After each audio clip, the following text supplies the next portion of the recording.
Alam niyo ba kung saan galing itong mga dahon, itong mga kalat na to? Diyan sa bubong namin. Galing dyan sa bubong namin, mga mare. Ganyan kadaming dahon yung nawalis ng anak ko kahapon. Grabe, no? Diba?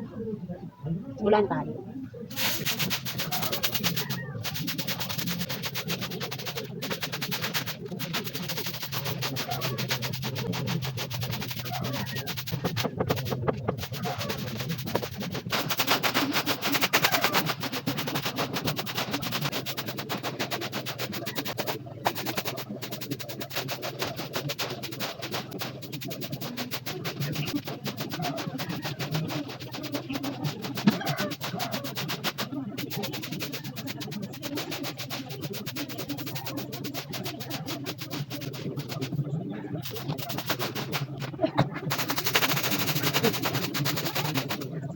Ay, kaya.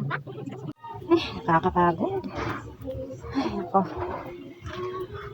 Itong side lang ito na ang binalisan ko ha, pero grabe na nakakapagod. Ay, ako. Basa pa yung mga dahon, hindi ko pa sila masusunod. Baka bukas or mamayang hapon.